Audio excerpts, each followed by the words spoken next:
Well, it's really nice to be here in front of all of you. And I gave a lecture earlier about 2 years ago at this school, and it was a good amount of fun. Not quite as many attendees. So for the structure of this, I'm going to tell you a little bit about me, my views on entrepreneurship, making the decision. Making the decision to become an entrepreneur. Like, what are your options right now? And then go through the sort of the project flow over about a 2-3 year period of iterations, so you can kind of see what that looks like in terms of development and milestones. To round it all off, I will finish up with basically, if you want to become an entrepreneur in the truest sense of someone who, I don't believe you can change the world. I think that's bullshit. I think that's Steve Jobs marketing. I do believe that you can influence the world. And I think you can influence the world by bringing good things into it. And that brings me to my first slide. This is me at 23, and I love this photo because I got it about 4 months ago. And I looked at it and I was like, geez, like, it's young. And, you know, and I was also living the biggest dream of my life. I get kind of annoyed. People talk about vertical farming as my dream. This picture right here, this was actually my dream. At that point in time, I did what I was supposed to do. I went to university. I got a degree, history. Good. You know, I did internships at a brewery. I worked for an environmental NGO. I studied in 3 different countries, and I'm on my 4th right now. And the reason why this was such an important trip to me and why this was a dream, this was a NOLS course. This was 3 months in the wilderness of Patagonia. Right now, Libby and I, we are in one of the most remote parts of the planet, in a completely isolated area on the far sides of Patagonia. So basically, we're on that side of Patagonia where all the islands are, where there are no roads. Okay? To actually get to southern Chile, you have to drive through Argentina. And my goal at this point was essentially to become an adventurer. And that's actually what I did. So I started guiding trips, and I became an outward bound instructor. I led youth on experience-based programs, worked for NGOs, and working for these nonprofit do-gooding organizations, I was looking towards my future. And I was thinking, what do the leaders of this organization have? What's it going to take to lead one of these organizations? And I saw a trend. They all had MBAs, and they all had commercial experience. So I saw my future in the nonprofit world, because I was not going to be an entrepreneur. That's for douchebags. Next slide. It wasn't the nonprofit world, but I wanted to lead social organizations. And that's what brought me to the Netherlands, and that was essentially what brought me into business. So let's start with the E-myth. This is a great myth, this idea of no bosses. For starters, if you do not want a boss, do not become an entrepreneur, because you essentially take that one boss and you make them explode into many pieces, into many bosses. You will have your customers, investors, your stakeholders, your employees, the community, the local government. Those are now your bosses. So it is not about not being your own boss. It's about myth-making. And you make myths, you make meaning via service of others. This other idea of getting rich. Your first startup will fail. And your second one, and maybe your third involvement, even Facebook. I think Zuckerberg had 2 startups before he hit Facebook and Harvard. Now, it sounds like smooth sailing, but I promise you, each one takes a little piece away from your heart. And there's this also idea of mastering life. Like you can somehow become some master of the universe or predictor of the universe. And what you'll find, especially in high-tech entrepreneurship, is that, at least from a technical point of view, there will be very few other players that can't do something close to you. I want you to think about that. I fell for this trap once, and I thought we had technology that superseded everybody, and it just wasn't true. This was a lighting company. There were many other LED producers that could do very similar work. It was a very cluttered market. And even though we did have a technical advantage, it wasn't a true market advantage per se. So back to myth making, live life. I love that list of trying to eat healthy and stuff like that. I started meditating recently. It helps. So this is the essential question which I want you to ask yourself. What kind of job torture, all right, because you're about, Diedrich, you know how insanely jealous I am of you to be at this university. He's turning red now. Being in university is great. You have so many different opportunities. But this is the essential question that you have to ask. Now, working in a big bureaucracy or a large organization, it's kind of like being waterboarded. You're bound by process. There are not just figures that blindfold you. They will not tell you what the process is of the future, all right? And they kind of simulate drowning of your ideas, all right? They're not really actually killing you. You're working in a major organization. You're probably not going to get fired, but your idea is not going to happen. It's deeply frustrating. In 10 years, you'll know what I'm talking about if you work for a Fortune 500 company. The other thing is being startup guy. Now, I know what you're all thinking. Yeah, that's me, Muhammad Ali. No, that's not you. That's you. You're on the bottom, all right? Because that's the industry you're competing against. So, like, in these sustainability circles, I love going to these events. But, like, you know, you're sitting there and you're like, oh, I'm going to change heating and housing. Oh, I'm going to do vertical farming. High five. You know? Then you have to go out and compete against your respective industries. And your friends from the sustainability circle are not there because they are out there competing against their respective industries. The great thing about being in the fist fight is A, you can dodge, and B, you can hit back. So in this carnage, how do you create meaning? And for me, this is just a meaning slide. And for me, as an outdoor enthusiast, as an ex-professional, as someone who's lived in alpine environments, river environments, Amazon, this slide means a lot to me. This is basically all the water on Earth next to the Earth in two spheres. Now, when you look at this, I need you to start to immediately hit the numbers. 95%, boom, ocean water. Not a lot of fresh water. And to me, this dispels this concept of renewable resources. For what are renewable resources? People argue the sun is a renewable resource if you go far enough in time. It's a nuclear reaction that will eventually consume us. All right? Water is a renewable resource. No, it's not. It's a molecule. And it goes through the water cycle. And that's how it's clean. Oh, sorry. And to me, this idea of water conservation, this is probably the single biggest meaning maker to take on this vertical farming challenge.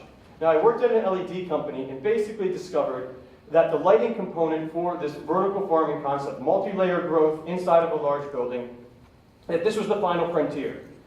And I took a course in commercial hydroponics in southern Indiana, and I basically found out that every other aspect of the technology to do this was pretty much dialed in, commercialized, and fairly standard. So I knew I had an insight with the lighting aspect. Now, what was particularly inspiring was when I looked around this course, and it wasn't filled with bright university students, but rednecks and truckers. And there were two other clever guys in there. They were doing something for their boss for pharmaceuticals, who knows. And and basically in this course, the teacher, PhD from Cornell, old farmer, basically says, there's no voodoo magic to hydroponics. And it was at that point that I started to go to trade shows, and I kind of went in there realizing that these are salesmen, and there probably isn't this voodoo magic that they're letting me believe. So, after winning some awards, which was fun, this was the first concept, and this was built for the Shell Tower. Very simple idea. We're going to take racking units, and we're going to put them inside the building, and we're going to grow food in them. So this is the first design of one of the racking units to be built. So this was conceived over in the Hogeschool van Amsterdam Innovation Lab. And we built it. We built one, and we operated it. And I have a little saying that entrepreneurship starts with one. That aspect of just build something, get it to kind of work, it's true. All right, that's really what you have to do.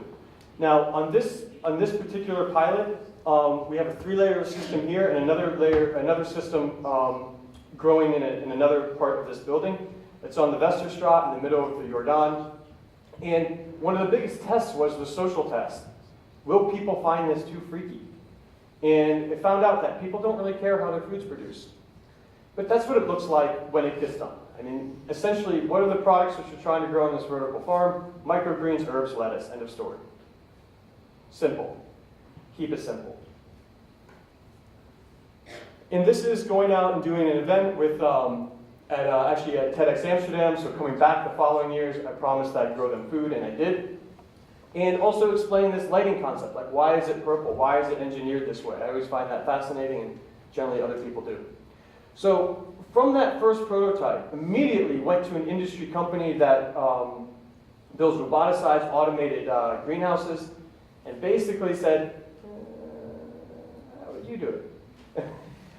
These are the design principles. This is what we built. This is what we were thinking. We wanted this adjustability factor. And basically, earlier this year, they finished the design, built the first model. We now have costs for the first model, and it's in the process of figuring out this is the new design for the layout. I mean, again, you just have modularly stacked next to each other.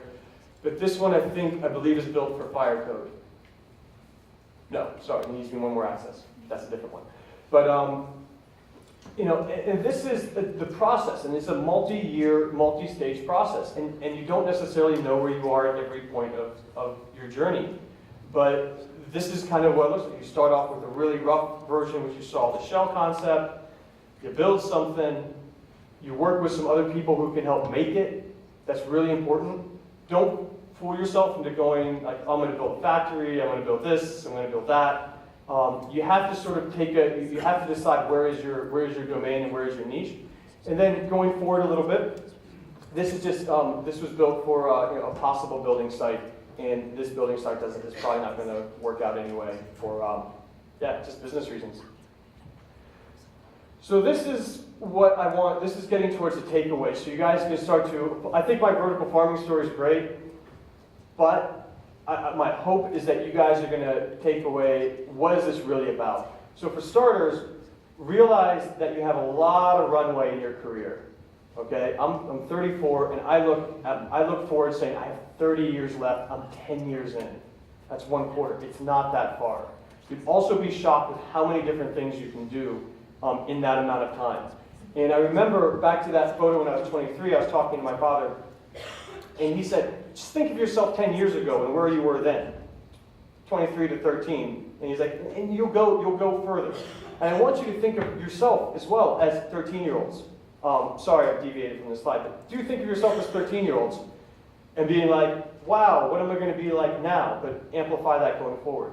But this is essentially what it's all about. All right? It's about jumping curves. You do not want to compete on the same curve as established industry or markets.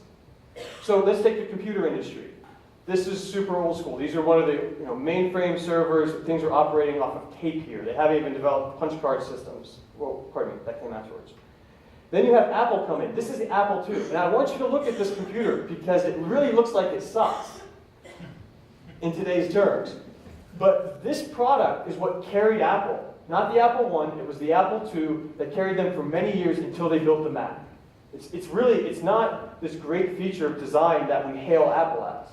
Now what makes Apple special is they helped craft the future. And the future here is personalization. So you have mainframe, you have localization, you have personalized information ecosystem. Your iPhone is stronger than the Apple II. This is a classic example, ice industry. Back in Boston about 150 years ago, the ice industry started. How did they start it?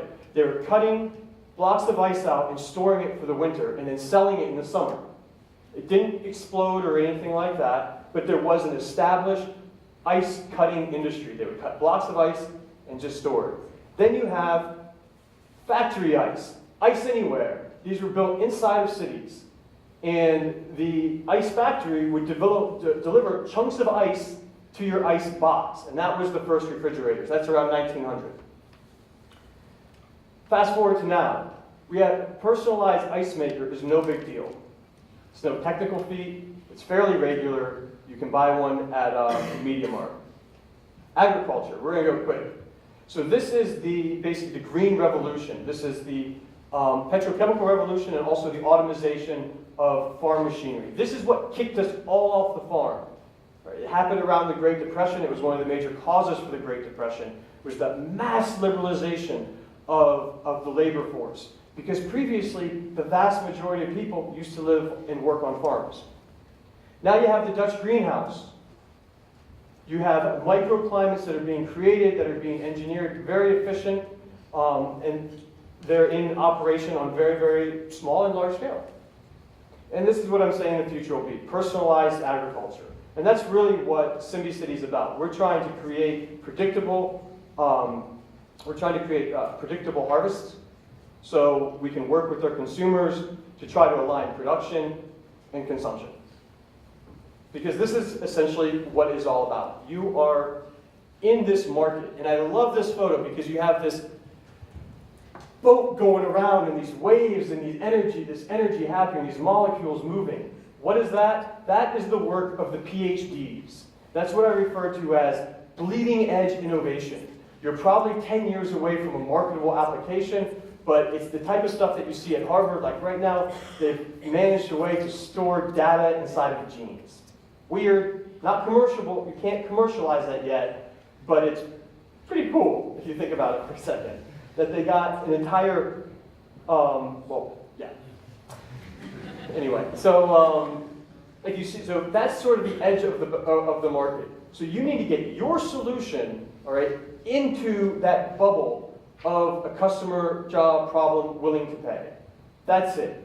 If you do that and you have a profitable model, meaning you can produce it for less than what you're charging and your organizational costs, you have a business. You don't have to innovate on a business. You can copy somebody else's. But as long as your solution is in that other bubble, you're all set. So startup world, right? This is what we see. You hear that, you see that big exponential line that everybody wants to be a part of. And I like this because you have a bunch of planes taking off with each other. Now, if you actually had planes take off like this, what would happen? And that's exactly what happens in startup world. All right? Your planes will crash. They take a long time to build. They may fail the first time, but after you break it, you can put it back together again. All right? And you'll learn something in the process. And I want to go back to the other options here for your careers and your aspirations going forward. You could take a car career. I'm going to join Philips. I'm going to join Shell. They'll keep you for 20 years, maybe. I don't know. You know, you're on the same road. You're stuck in traffic, or you skip traffic. Maybe you get around that. But you're on the same road. Very few people go off-roading when they sign up for the car career. They want to be on the highway. You want to see the other players, okay? And then a train career. Now this is working for a really big bureaucracy. You're doing something really, really specialized. So you're doing PhD research. You're going there. Where do you live? Here. You're never leaving the university again. You stay here and you do research. And you can make a living doing that. You can work in education, or in government's a great example, or the military. There's a very, very clear progression. It's very clear how you get in. It's very clear how you get started, and it's very clear how you're going, or where you're going to go. You can see the end of your career path. And you can switch between all of these, and that's really what I suggest that you do. It's a good idea to get some corporate experience. It's a good idea to work with researchers. You know, it's a good idea to experience the morning commute even once in your life. Because if you're an entrepreneur, you're getting up before traffic hits. So with that, I'd like to close off and open the floor for any questions. Thank you.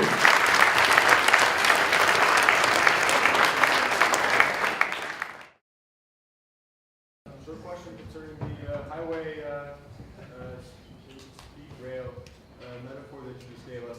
Planes, trains, and automobiles. Exactly. What do you think about embarking upon the highway, getting some corporate experience, and then maybe moving on to the airport example, and then basically becoming an entrepreneur later on? For starters, that's an excellent question. For start, it is a good idea to get some corporate experience. And let me tell you why. It's phenomenal for personal branding. Phenomenal. If you work at Shell for 3 years, most people won't ask you too many follow-up questions. All right? If you worked at a startup that failed over 3 years, it's an interesting story. So that's something else to take into consideration. What I've seen happen among my friends and my peers, a lot of people have the aspirations, but as you proceed with your career, you will make more money. They'll give you raises. A good friend of mine who works at, he was an investment banker, went to London Business School, later at Nike, where he said, dude, we are prisoners of the process. Later went to Diageo. Look, he does really cool marketing campaigns for Johnny Walker. That's his job. It's super sweet. But he's just like, they only give you just a little bit more money to keep you interested. And it's just, and it's like that. They'll drip it out. And what really scared me, and the reason why I got involved in a startup when I got done with an MBA and actually paid to work in that startup, okay, was because it was in 2008, and basically Lehman Brothers and the financial banks were collapsing. Our financial institutions were collapsing. And everybody was really freaked out. And it's just like, and to me, because I was an outdoor instructor, I didn't have corporate experience to go back on. There was no going back for me. It was like, that seemed just as risky as joining a startup. Something that may hold you back would be like, what if I fail? Let me dispel the myth. You will. And then hopefully you'll get over it, and you'll learn something from it. So, but this idea of like, okay, what track is for you? I would plan on having 3 careers in your life looking forward. And so take your time with it. When I was around your age, guys, I was in the woods taking people on mountain excursions. All right, so I wasn't as qualified as any of you to start a startup or anything like that. So I'd say take your time, do what feels right, and yeah, if you can see some corporations or government institutions to train you, awesome, good. They pay for that. More questions? Where's the next one? Yeah, in the back. Is it difficult to farm? A little bit louder, please. As a user, do you need some information or knowledge about lettuces or on farming? I think it would have been. I think it would have been useful to have those things. I didn't, and that was part of the surprise. Was oh my God, this works. You know. You also didn't know about farming and. Heavens no. I would still argue that I don't, and I would still argue that's my greatest advantage. If I knew more about how farms make money, it would be a weakness. It would be incredibly crippling because farms don't make money now. The way that we're going to make money is we're going to skip a structural part inside of the supply chain. Basically, we're going to become a local distributor.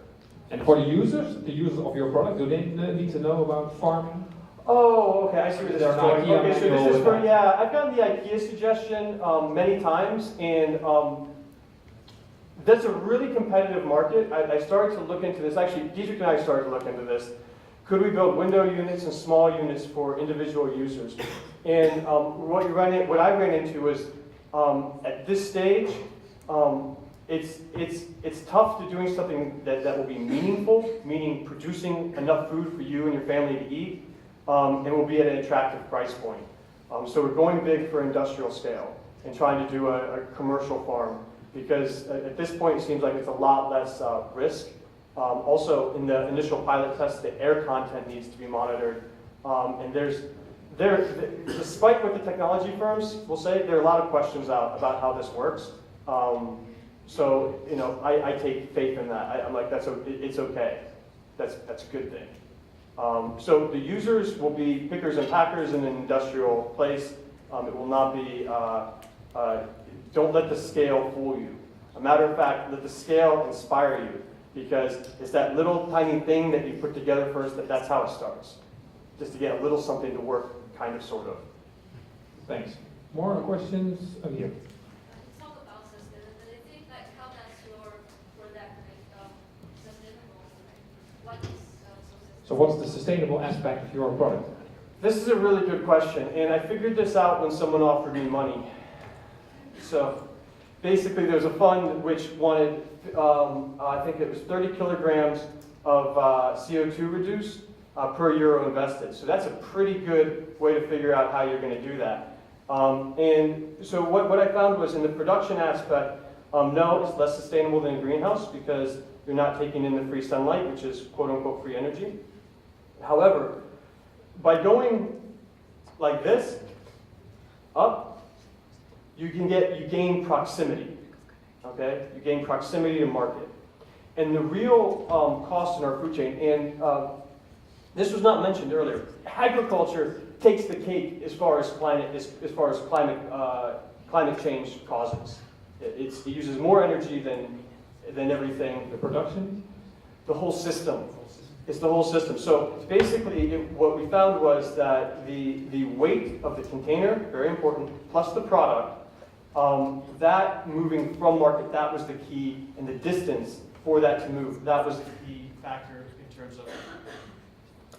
in terms of CO2 emissions and that type of thing. So basically, the value, we're removing packaging in our process, and that takes out a lot of waste. So that's the sustainable kick. Ideally, I would like this to be off of like natural sunlight, but this is a retrofit model. You know, this is like, oh wow, there's empty commercial real estate. Oh wow, I live in Silicon Valley of agriculture. Huh. And that's what Boss was talking about, like, yeah, that was sort of the opportunity I realized. Like there's a good ecosystem here and there's a problem. And then there's an opportunity to develop a solution for the world. Because in my personal opinion, Holland doesn't have a food problem. The Netherlands doesn't have a food problem. You got great diets, local markets, you're surrounded by greenhouses, you're fine. You're going to survive. Oh, thank God. Yeah. You're gonna make it. I was worried a little bit. Who has another question? Yeah, over there.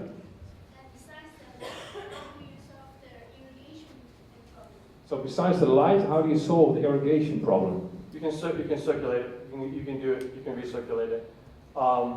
Yeah. It's a very quick answer. Yeah, it's enough for you? Okay. How does the food taste? Is it any different? Is it 20% better? Is it? That's actually a really good question. It tastes like lettuce and herbs.